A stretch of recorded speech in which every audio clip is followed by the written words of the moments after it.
Hello, Jodie here. I normally do these out and about, but I'm in and I felt I should really do a video based on some tweets I sent yesterday that have sparked a bit of interest and I think may be interesting to anyone who is looking at the possibility of what to do if your school gets closed for coronavirus, but also for anything, quite frankly. We go through this with snow days all the time, especially in places where it might be a closure for a long time, not just a day or two.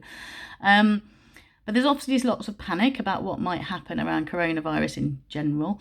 But that aside, there is likely now we're looking at there is going to be some sort of closure probably. A lot of schools are likely to be closed, whether that's just precautionary or because anything actually kicks off will remain to be seen. But the likelihood is at some point we will see some school closures. So this has prompted lots of things going on because obviously we can see what's already happened in China, we can see what's already happened in Italy, and lots of other countries where people are trying to now replace teaching, and especially some places in China that have been shut for a long, long time. There are still exams coming up. Hopefully the DFE, please do something about whatever you can around exam timetables for GCSE A-level, maybe even scrap SATs for juniors if it carried on into the SATs period, or at least push things back and hire extra markers or whatever is needed for that to make sure results still come in on time. But that aside, because I can't do anything about that, I wanted to give a bit of advice around all the different offers that people are now seeing around online learning. There are loads of very generous, and I can't say this enough, very, very generous companies who are offering their platform for free for any schools that are facing closure over coronavirus. There are resource sites offering all their resources for free during that time. And these are people who, as much as we think EdTech is this big gilded swan of money rolling around and everyone's got a Rolls Royce, it really isn't. These are not platforms that have got tons of money. I know some of these platforms, I know their team sizes, I know that actually if everyone takes them up they might actually really struggle and some of them could even close. So we need to be careful around that, although it is obviously a great opportunity for them as well. We also need to be realistic though, and to expect your school to suddenly be fully online just because there's great tools out there is not realistic. I love online learning. I've been working with virtual learning platforms for a long time. I used to use one in school. We were set up. If we had a snow day, there was no problem with everyone accessing learning constantly. There was no issue because we were in that position where we'd set it up for a long time. But it took us about 2 years realistically to get to that point where everyone could get access and everyone knew what to do and everyone knows their password and there's enough content for everyone, that the teachers are also confident and the teaching assistants are confident to go in and add work and check work and mark work and all the rest of it. So if you're thinking of taking up an offer of a massive learning platform or a big new thing that you've never used before, or even using your Google Classroom that you've never used even though you have access, or your Microsoft Office 365 and Microsoft Teams that you probably have either Google or Microsoft emails in school, so you're thinking, oh, we can just ramp out the whole thing and do online learning. Realistically, it takes a lot longer to do it really well. We also need to think about the realism of the situation. If your teachers are at home and your students are at home, some of them may be ill. Some of them may have the virus. Others may be dealing with children they've got at home who have the virus or have caring responsibilities for elderly relatives. You also, myself and my husband will be working from home if it happens, and we've both got jobs that can do that, but we will have 2 children at home with us as well. So the likelihood of us being as productive is low, and my husband's work will have to be done during the day, whereas my work can mostly be done in the evening. So the likelihood is we'll do shifts.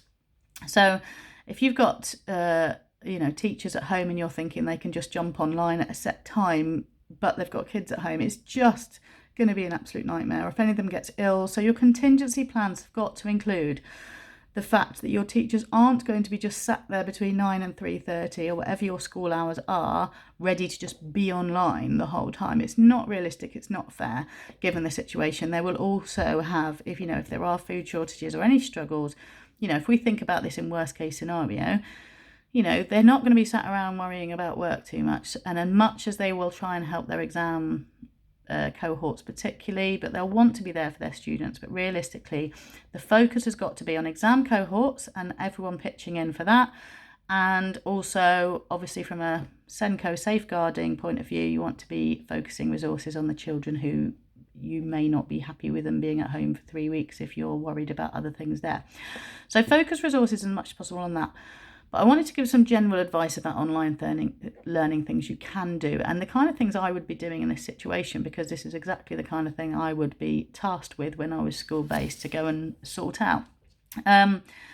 So the first thing is only go up one level from where you are now. So if you've done nothing online before, like you have no learning platform of any kind, you use no online systems, you use no file sharing even other than your server, only go as far as the absolute minimum, which I would say for any school, the absolute minimum, easiest, cheapest thing you can do is just to add a load of resources to your current school website. Create a home learning tab, add a load of stuff into it probably by subject, and then within each page you can say this is for year 2, this is for year 6, But just there are loads of stuff out there that's already free.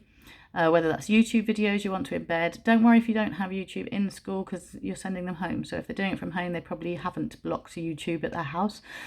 So find good videos on YouTube. You can share and embed that into your school website and take out the related links, which means it won't then go on to another video you haven't approved at the end. So add resources to your school website. Make use of that you already have. Once you've done that and you've added resources and you want to go a bit further, if you're ready for the next step, then it really will depend on the age group of what you should, would and could add to anything really. There are loads of free things already, not just the people that are offering things for free. So Twinkl, for example, have very kindly offered all of their resources to schools in the case of closure. Two Simple's Purple Mash have offered their platform, which has loads of ready-made content, and that's really important because Twinkl and Purple Mash are content filled. What you don't want school teachers to have to do is be getting up at 6 a.m. to make a load of content ready for 9 o'clock because everyone's expecting them to carry on doing a normal working day. So using platforms that already go loads of content and just linking that to your website or to your platform or to whatever you're going to use is really, really key. So even if you do take on one of the big learning platforms that have offered their platform for free for a bit, bear in mind those are mostly empty. So you're still going to need content from elsewhere, whether that's resources made by your teachers in school, and maybe you can give some teachers some time to do that before in case anything happens. But also think about access as well, which is going to be a key thing. So for things like Purple Mash and Twinkl, there are downloadable bits as well. So one of the first things I'd be thinking about for infant and junior school particularly is a booklet for every child for home learning, which would be 2 weeks, maybe 3 weeks worth of pages. And on each page I would put, you know, a bit of handwriting practice at the top for this infant school. So sound of the day, and can you find this sound around your house? Bear in mind that, you know, many people will be quarantined at home and they don't all have a garden. So think about, you know, can they find this sound in different ways? What words can they ask their parents for that have this sound in? A bit of maths, and then some sort of task that can keep them busy and occupied, basically, preferably without too much parental involvement in case they're ill and need something to send the child off to do. But anything that just involves things that don't necessarily require a level of learning, but I think anything at infant and primary that just keeps them going, that keeps them ticking over, keeps them thinking about school, keeps their brains going, is going to be a huge benefit. So just printing a booklet off for everyone, I would think about at infant school, and then obviously links to other things on the website for anyone who has got access to internet and so on at home. Bear in mind, obviously, they're going to mostly be doing this stuff with their parents, so fun family activities are good too. There's loads of free websites that are nothing to do with education, but that offer loads of downloads of just printables and things they can do, you know, nets that they can turn into little homemade cars, challenges for Lego, you know, all these different things that most children will have at least some access to, art and craft stuff, you know, anything like that you can send home as well. You know, if you split the art and craft areas with your classroom so everyone gets a bit of the children who need it. But yeah, just sending booklets of stuff, and every day they do one page, and you've got a few little specific tasks and then one open task that might think of things that might keep the whole family busy and entertained for a couple of hours that day by searching for this, that or the other, or building something. And I'm not usually a big fan of project homework, but I think if I'm quarantined in the house with my kids, I'm going to be a massive fan of project homework. So anything like that, and just make sure it's optional. You know, if you can do it, if you're not ill and you know you don't have any other things going on, then go for it. And then the higher up the school you go, obviously you can get more into specific links for your curriculum towards GCSE, even, you know, with the lower the years in Key Stage 3 and Key Stage 4. But anything that's carrying on the learning they would be doing in school. Obviously, you might have textbooks you can send home with any children who don't have internet access. So if you haven't got textbooks for everyone, make sure anyone who hasn't got internet access is sent home with a bag of books at some point soon, just in case. And then you can just give them a list of, these are the pages I'd really like you to look at, and these are the activities I'd really like you to do. And just make sure you're aware of who has and hasn't got internet access before they go. Make sure you update parents' email addresses, so at the very least you can email everyone with work as well. Don't forget that email is a brilliant way of just contacting everyone. Text messages out. If you use a text messaging service, check whether there's ways you can add links into other things so you can do things ad hoc as well. And just share the load out with your teachers. Like I say, don't expect one teacher to take on everything. And then for exam cohorts like 16 years and 18 years, the older ones, Facebook's a really good free one. Just because a lot of them will be on it anyway. Again, obviously you're checking access, but where possible, if you set up a business page for your school, and if you go to Greenhouse School website's blog, there is a blog about that on there, about using Facebook and using Twitter for schools. So have a look at that. And you can look at how to set up a Facebook page or Facebook groups. And so your exam cohorts can have their own Facebook group that you can use. And you can use Facebook Live for videos like this. So the teacher can just, even if 5 minutes in a day, they say, right, today I'd really like you to look at this. This is where I'd like you to go. This is some good resources. Revise this lesson, blah, blah, blah, whatever. So at the minimum, just those kind of things are going to be really useful, more so than the likelihood of everyone getting online at the same time, because that, you know, with different families having different setups, that's really unlikely. The great thing about Facebook Lives is once they've been done, they then save to the page so that anyone who missed it can go back and watch. Now, you can do this from Google Classroom as well. You can do this through Microsoft Teams as well. So if you've got access to those and you feel like that's a next step, great. But if you're not already using those at all for even sharing links and pages and documents, then the likelihood of you suddenly jumping to that is quite big. We mustn't underestimate how much time it takes. I would love to see everyone suddenly embrace online learning, albeit for all the worst reasons at the minute, but you know, the likelihood, the realism of that just isn't there. It's realistically, you're going to just share as many links as you can, and it's going to be a bit ad hoc. But there are other systems out there that have offered free things. Century Tech Online Learning, there's Learning Ladders have offered their platform for free. Yakapaka, which has 20,000 multiple choice tests set up by teachers all over the world, so you can probably find one for your GCSE subject or your A-level subject that is already specific to that syllabus.